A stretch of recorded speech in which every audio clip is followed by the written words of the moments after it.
नमस्कार, मार्केट से पंचनामा में आप सभी का स्वागत है। मैं हूं सुमित और भारतीय बाजारों के लिए आज एक और दिन जबकि ऐतिहासिक स्तर देखने को मिला, लेकिन एक क्रूशियल चीज़ आज मार्केट में ज़रूर रही कि फ्रंट लाइन इंडेक्स में भले आज जोरदार तेज़ी थी, लेकिन मिड कैप स्मॉल कैप के अंदर आज तेज़ बिकवाली आते हुए दिखाई पड़ी।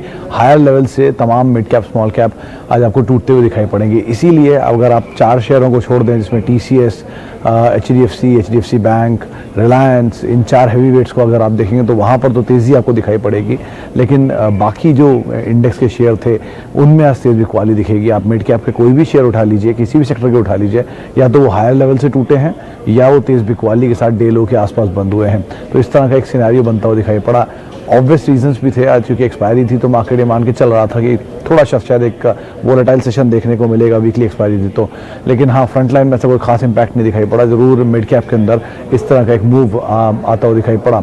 दूसरी तरफ आज जो एक क्रूशियल पार्ट रहा वो रहा मिसेस बेक्टर के IPO को स्ट्रॉन्ग रिस्पॉन्स आता हुआ दिखाई पड़ा। जब तक लास्ट मैंने देखा था करीब 150 गुना के आसपास वो सब्सक्राइब होता हुआ दिखाई पड़ रहा है। तो एक स्ट्रॉन्ग आंकड़े यहाँ पर भी आते हुए दिख रहे हैं और मार्केट्स में ज़ोरदार तेज़ी का जो रुख है वो लगातार बना हुआ है। रिकॉर्ड ऊंचाई मार्केट्स में देखने को मिल रही है और साथ ही में अब तक करीब 13 में से जो दिसंबर में 13 सत्र हुए हैं उनमें से 12 ऐसे सेशन है जबकि भारतीय बाजार तेज़ी के अंदर ही बंद होते हुए दिखाई पड़े। तो एक बड़ी तेज़ी ऑलरेडी मार्केट में देखी जा चुकी है। तो हो सकता है कुछ हद तक अब यहाँ पर स्लाइटली प्रॉफिट टेकिंग दिखने को मिले, क्योंकि बैंक निफ्टी से जो प्रीमियम है वो भी कुछ हद तक आज वाइप आउट होता हुआ दिखाई पड़ा है। लेकिन ओवरऑल कैपिटल गुड्स शेयरों में तेज़ी थी। फाइनेंस, रियल्टी, फार्मा यहाँ पर खरीदारी देखने को मिली। मेटल, PSU बैंक और ऑयल एंड गैस, कुछ ऐसे स्पेस थे जहाँ पे आज के सत्र के अंदर प्रॉफिट टेकिंग आते हुए दिखाई पड़ी। लेकिन बेहतर सत्र फ्रंट लाइन शेयरों के लिए एटलीस्ट खास तौर से आप कह सकते हैं जो कि आज देखने को मिला। चलिए अब सवाल जवाब का सिलसिला शुरू करते हैं। जुड़िए इंडिया के नंबर 1 ब्रोकर जिरोधा के साथ और अपने लाखों रुपए बर्बाद होने से बचाइए, क्योंकि यहाँ ब्रोकरेज लगता है ना के बराबर। ब्रोकरेज लगेगा सिर्फ 20 रुपए, वो भी इंट्राडे ट्रेड में। तो आज ही जुड़े जिरोधा के साथ, लिंक है डिस्क्रिप्शन पे, क्लिक करें और अकाउंट ओपन कराएं। सुबिन तलवार के पास पहला सवाल है टाटा केमिकल्स को लेकर और उनका सवाल है कि करीब 292 शेयर हैं, एक मंथ का नजरिया है। आप शायद पुरानी खरीदारी होल्ड करते हैं क्योंकि टाटा केमिकल में 292 का तो लेवल पुराना था। खैर, लेकिन आप अगर अच्छा मुनाफा पा रहे हैं तो जाहिर सी बात है बने रहेंगे। कंपनी अच्छी है। केमिकल स्पेस में वैसे भी 3-4 अग्रणी नाम है, उसमें से एक नाम इस कंपनी का भी आता है। तो समय दीजिए, अच्छा अगर मुनाफा आपको मिल रहा है तो पार्शल लेकर निकल सकते हैं, लेकिन फिर भी कंपनी लॉन्ग टर्म होराइजन के लिहाज से भी बेहतर है। तो ऐसी कोई बुरी चीज़ नहीं इस कंपनी को होल्ड करने में भी। अच्छा, आगे बढ़ते हैं। एक सवाल आया है बर्गर किंग पर। थैंक यू कदम साहब, आपने पार्शियल प्रॉफिट बुक कर लिया। लेकिन बर्गर किंग के केस में ये ज़रूर है कि ऑलरेडी एक बड़ी तेज़ी इसमें देखी गई है, तो एटलीस्ट जिनके पास भी है वो स्लाइटली प्रॉफिट लेकर निकल सकते हैं। हो सकता है कल आपको फिर ये नीचे मिले या होता है दोबारा इसमें लोअर लेवल से बाइंग आए, तो इस तरह के मूव रहेंगे। लेकिन आप अपना हॉराइजन क्लियर कर लीजिए। अगर आप समय दे सकते हैं तो ज़रूर बने रहिए, अगर आप समय नहीं दे सकते हैं तो आप एटलीस्ट प्रॉफिट लेके पार्शियली निकल जाइए। नीचे के लेवल पर दोबारा आप एंटर कर लें। ऐसा नहीं है कि ये शेयर फिर कभी नीचे नहीं आएगा, नीचे आएगा, सब आते हैं। जुबिलेंट फूड भी एक ज़माने में 700 रुपये आया था, तो ऐसा कुछ नहीं है। आप समय दीजिए, आपको सही दाम पर सही शेयर मिले तब आप उसमें एंटर करिएगा। अच्छा, आगे बढ़ते हैं। SBI 450। अरोड़ा साहब बहुत ज़्यादा बुलिश हैं, बहुत ज़्यादा ऑप्टिमिस्टिक आपके टारगेट्स हैं, लेकिन हाँ नियर टर्म में एटलीस्ट ये कहना मुश्किल है। PSU स्पेस में सभी का ये मानना है कि बैंक्स में अगर आप जाना चाहते हैं तो SBI एक अच्छा विकल्प है। प्राइवेट स्पेस में अगर आप कोई बैंक चुनना चाहते हैं तो ICICI, कोटक, एक्सिस, HDFC, ये 4 नाम है जिसके साथ आप जा सकते हैं। तो ये रिसेंटली एक रिपोर्ट थी मॉर्गन स्टैनली की, उनके अकॉर्डिंग भी यही व्यू है, तो आप उसको फॉलो कर सकते हैं। करीब 285-300 के आसपास के टारगेट्स यहाँ पर SBI केस में आ रहे हैं। अच्छा, PSU बैंक के केस में भी अरोड़ा साहब यही बात है कि मेजरली सभी बैंक्स आपको नीचे मिलेंगे अपने पुराने भाव से। ऑब्वियस रीजन से कि higher provisioning and all, value है, लेकिन वो वैल्यू कितने हद तक ड्राइव करेगी, कहाँ तक लेके जाएगी, कहना मुश्किल है। मौजूदा स्तर से मतलब पिछले जो लोअर लेवल थे वहाँ से डबल के आसपास स्टॉक हो भी चुके हैं। चलेंगे, लेकिन बहुत ज़्यादा पोटेंशियल या बहुत ज़्यादा लंबे समय के लिए आप इसको एटलीस्ट ना होल्ड करके चलें। ये ना मान के चलें कि इसमें बहुत ज़्यादा कोई बड़ी वेल्थ क्रिएट होगी, बहुत बड़े वैल्यू बाइंग आपको दिख रही है। आप किसी भी ऐसी स्पेस में, क्योंकि जो भी तेज़ी आएगी ऊपर के लेवल पर सरकार इसमें स्टेक सेल कर देगी, या कुछ ना कुछ न्यूज़ आ जाएगा, कुछ ना कुछ ऐसी चीज़ें आ जाती हैं। तो इसलिए आप अवॉइड करें, प्राइवेट के साथ जाएँ। अगर आपको नीचे के दाम पर मिले तो कोई भी प्राइवेट बैंक एक अच्छा विकल्प हो सकता है। थोड़ा थोड़ा एक्यूमुलेट कर सकते हैं। जुड़िए इंडिया के नंबर 1 ब्रोकर जिरोधा के साथ और अपने लाखों रुपए बर्बाद होने से बचाइए, क्योंकि यहाँ ब्रोकरेज लगता है ना के बराबर। ब्रोकरेज लगेगा सिर्फ 20 रुपए, वो भी इंट्राडे ट्रेड में। तो आज ही जुड़े जिरोधा के साथ, लिंक है डिस्क्रिप्शन पे, क्लिक करें और अकाउंट ओपन कराएं। आगे बढ़ते हैं। अच्छा, उस्मानी साहब, बर्गर किंग आपने 154 रुपये के दाम पे लिया हुआ है। देखिए साफ है कि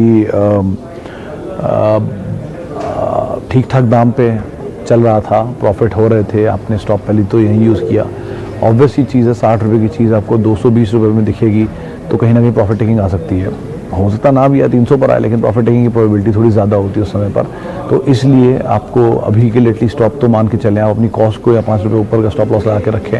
अगर नीचे मिलता है तो आप निकल जाएँ, वो ज़्यादा बेहतर विकल्प रहेगा। लेकिन नीचे मिले तो आप नंबर्स को देख के दोबारा इसमें एंट्री कर सकते हैं, लेकिन डिपेंड किस भाव पे कर रहे हैं उसके हिसाब से आप बने रह सकते हैं। अगर आप फंस गए हैं तो आप ज़रूर इसमें वेट कर सकते हैं, कोई दिक्कत नहीं है। चलिए, बर्गर किंग को लेके ही ज़्यादातर सवाल आ रहे हैं। इनफैक्ट खैर, एक कदम साहब ने सवाल पूछा कि यूनाइटेड ब्रूवरी में इन्वेस्ट करना चाहिए न्यू ईयर के हिसाब से।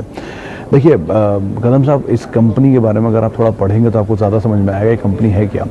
बेसिकली इंडिया में दो तरह के जो लिकर मार्केट है, चाहे वो स्पिरिट साइड पर हो या ब्रूवरी साइड पर हो, दोनों के की प्लेयर हैं।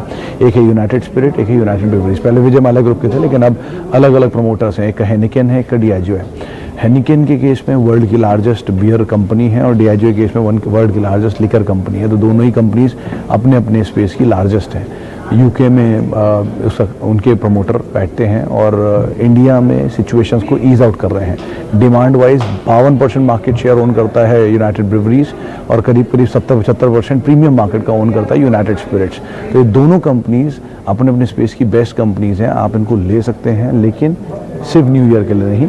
ये एक्यूमुलेट करने वाले स्टॉक है। आप ये मत भूलें कि एक मल्टीनेशनल कंपनी को एक्यूमुलेट कर रहे हैं। वो बात अलग है, उसने डिविडेंड देना शुरू नहीं किया, लेकिन जिस दिन सिचुएशन चेंज होगी उस सिनेरियो भी कुछ और होगा, तो आप उस हिसाब से आप इसको देख सकते हैं।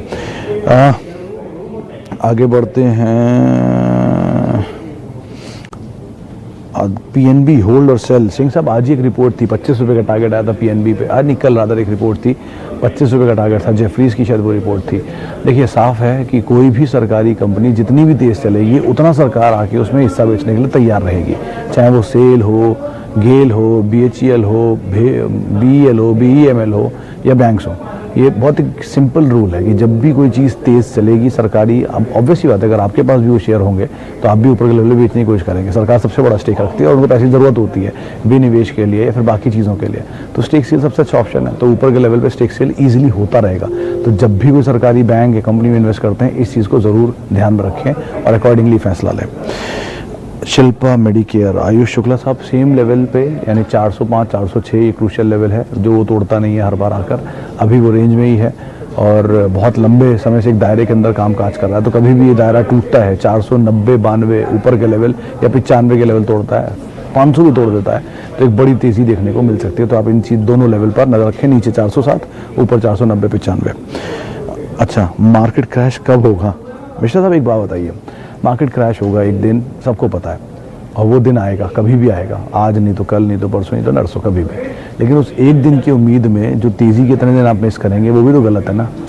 तो पैसा तो जाएगा एक ना एक दिन क्रैश में, तो उसके चक्कर में बाकी सारी अपॉर्चुनिटी क्यों मिस कर रहे हैं? ठीक है, सोच कर समझ कर अच्छी कंपनियों में नीचे के लेवल पे बाय करें, हमेशा अच्छा रहता है। लेकिन ऐसा एटलीस्ट वेट ना करें कि बाजार नीचे आएगा तो ही हम लेंगे। हर दिन अच्छी कंपनियों के लिए अच्छे दिन होते हैं। HDFC 2400, 2200, 2000, 1800, 1600, 1200, इवन 1000, इन लेवल्स पे अगर मिलते जाएंगे तो आप एक्यूमुलेट कर सकते हैं। 10 10 20 20 50 50 शेयर करके आप एक्यूमुलेट करिए। क्वालिटी कंपनी है, SIP फॉर्म में भर खरीदारी करिए, अच्छा पोर्टफोलियो बिल्ड हो जाएगा। क्यों एक दिन के क्रैश का वेट कर रहे हैं या 2 दिन के क्रैश का वेट कर रहे हैं?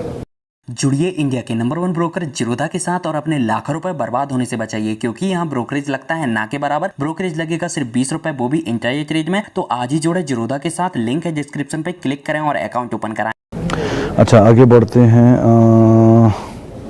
RBL बैंक 179 एक साल अवॉइड कर सकते हैं आप, इसमें से निकल कर आप कोटक, एक्सिस, ICICI और HDFC, इन 4 बैंकों पे ही रहें, वो ज़्यादा बेहतर है।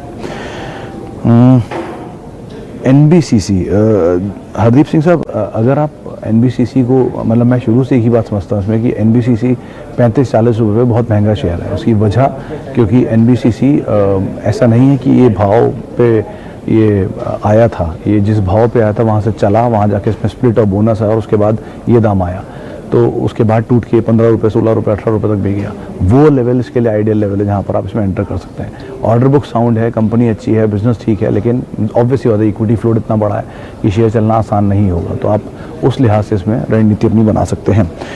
चलिए, तानला प्लेटफॉर्म, सतीश जी भूले नहीं 700% रिटर्न देने वाला इस साल का सबसे बड़ा परफॉर्मर है। तो जब परफॉर्मर तेज़ी दिखाता है तो उसी तरह से नीचे भी आता है। 100 रुपये की चीज़ 10% बढ़ेगी, 110 पहुँचेगी, 110 रुपये की चीज़ 10% टूटेगी तो 9.5 आ जाएगी ना, ऑब्वियसली बात है। तो उस तरह की रणनीति हो रही है, तेज़ी दिखाई, अब थोड़ा ईज आउट हो रहा है। और जिस बिज़नेस में बिज़नेस ठीक है, ग्रोथ अच्छी है, लेकिन ऑब्वियसली बात है बहुत सारी चीज़ें ज़रूरत से ज़्यादा परफॉर्म नहीं किया, लेकिन एंटिसिपेशन में चल रहा है। तो वो एंटिसिपेशन जब फिजल आउट होंगी तो कुछ इसी तरह हिसाब किताब बनेगा। तो जब तक परफॉर्मेंस ना आए, नंबर से जो चीज़ सपोर्ट नहीं करती वो चीज़ कभी भी सस्टेन नहीं करती। तो एटलीस्ट सस्टेन करने का इसको नंबर्स देने पड़ेंगे। अगर नंबर आ रहे हैं तो आप बने रहिए, नंबर नहीं आ रहे तो आप निकल जाइए, सीधा रूल है इसके लिए। Which share are best for trading? Sir Talwar साहब, कोई भी वो शेयर जिसकी बीटा बहुत हाई होती है, यानी कि जिसमें इंट्राडे का मूव काफ़ी ज़्यादा स्विंग होता है, जैसे इंडिया बुल्स हाउसिंग है, DLF है, ये real estate space, housing finance space की कंपनीज हैं, पिरामल है, या फिर आप FMCG में अगर जाना चाहते हैं, FMCG में वैसे कोई ऐसी कंपनी है जो कि हाई बीटा वाली कंपनी हो, लेकिन आपको मेजरली ऑटो कंपनीज मिलेंगी, ऐसी एग्रेसिव कंपनीज जितनी हैं उन सब में ऐसे मूव आते हैं। तो वो कंपनियां ट्रेडिंग के लिए अच्छी होती हैं। जो हाँ वॉल्यूम कम हो, अब जैसे मिसाल तौर पर Procter and Gamble, Novartis, VST industries, इस तरह की कंपनीज जो हैं इनको आप अवॉइड करें, इनमें वॉल्यूम नहीं होता, आपको ट्रेडिंग के मौके बहुत नहीं मिलेंगे। अच्छा, IRCTC 1 साल के लिए खरीदारी अवॉइड। मित्तल साहब, कंपनी सही है, कंपनी में बुराई नहीं है, धंधा भी ठीक है, कारोबार भी ठीक है, सब कुछ सही है इस कंपनी के साथ, लेकिन अवॉइड की वजह सिर्फ एक ही है कि जब भी तेज़ी आएगी ऊपर सरकार शायद स्टेक बेचने आ जाए, जो अभी हुआ भी, OFS आ गया 3 दिन की बड़ी तेज़ी के बाद। तो ये चीज़ें हमेशा ध्यान रखें किसी भी सरकारी कंपनी में इन्वेस्ट करने से पहले। फिर भी अगर आप लेना चाहते हैं तो जाहिर सी बात है, अगर आपको नीचे मिले तो आप खरीदारी कर सकते हैं, कोई दिक्कत नहीं। अच्छा, स्पाइस जेट 92,000 शेयर। जैन साहब बने रहिए, यही राय है, पहले भी थी अभी भी यही है, इसमें भी और तेज़ी बाकी है, पोटेंशियल है काफ़ी, आप बने रह सकते हैं, कोई दिक्कत नहीं है। अच्छा, यस बैंक पर 20 रुपये पे, देखिए बहुत सीधी सी बात है सर, यस बैंक डबल भी हो सकता है, ट्रिपल भी हो सकता है, लेकिन पूरी तरह से स्पेक्यूलेशन के दम पर कोई नंबर अभी तक सपोर्टिव नहीं है। अगर Q3 के नंबर्स में कुछ सपोर्ट मिलता है, अच्छे आते हैं तो ज़्यादा बेटर है, अगर नहीं आते हैं तो फिर आप मत रहिए। लेकिन ये मतलब स्पेक्यूलेशन में चलने वाला शेयर है, फंडामेंटल में चलने वाला नहीं है। तो स्पेक्यूलेशन में आप खेलना चाहो तो खेलिए, लेकिन फंडामेंटल सपोर्ट नहीं करते हैं। जुड़िए इंडिया के नंबर 1 ब्रोकर जिरोधा के साथ और अपने लाखों रुपए बर्बाद होने से बचाइए, क्योंकि यहाँ ब्रोकरेज लगता है ना के बराबर। ब्रोकरेज लगेगा सिर्फ 20 रुपए, वो भी इंट्राडे ट्रेड में। तो आज ही जोड़े जिरोधा के साथ, लिंक है डिस्क्रिप्शन पे, क्लिक करें और अकाउंट ओपन कराएं। सवाल है, वोडाफोन में कितना इन्वेस्टमेंट किया जाए? सर बिल्कुल नहीं। मेरी तो यही सलाह, अगर मुझे समझ में आ रही कोई कंपनी तो ऑब्वियसली बात है भारती और रिलायंस जियो के साथ ही जाऊंगा, वोडाफोन के सामने नहीं, क्योंकि जिनके बिजनेस में पिछले 5 महीने से लगातार सब्सक्राइबर घट रहे हैं, तो वो end of the day Vodafone किससे रेवेन्यू लाएगा? सब्सक्राइबर से ही। जब वही नहीं है तो किससे कारोबार कैसे बढ़ेगा? प्लस डेट, प्लस प्रमोटर पैसा डाल रहे हैं, कहीं डाल रहे हैं, नहीं डाल रहे हैं। और सबसे बड़ी बात कि इस कंपनी का इक्विटी साइज़, इंडिया में सबसे बड़ी इक्विटी वाली कोई कंपनी अगर है तो वो वोडाफोन है। 2880 करोड़ शेयर हैं बाजार में इसके, तो आप खुद ही लगाइए अंदाज़ा, 135 करोड़ की आबादी और 2880 करोड़ के शेयर हैं मार्केट में। इतनी बड़ी इक्विटी फ्लोट इसकी है, ITC की है, यस बैंक की है, ONGC की है, IOB की है, उन सबकी हालत आप देख ही रहे हैं। तो आप बेटर है अवॉइड करें, सेफ कंपनियों में रहें, स्टिक करें उनके साथ, बने रहें अच्छे बिजनेस में, इन्वेस्ट करें हर फॉल में, सीधा तरीका है और अच्छा पैसा बनता है ऐसे। आप उस हिसाब से अपनी रणनीति बना सकते हैं।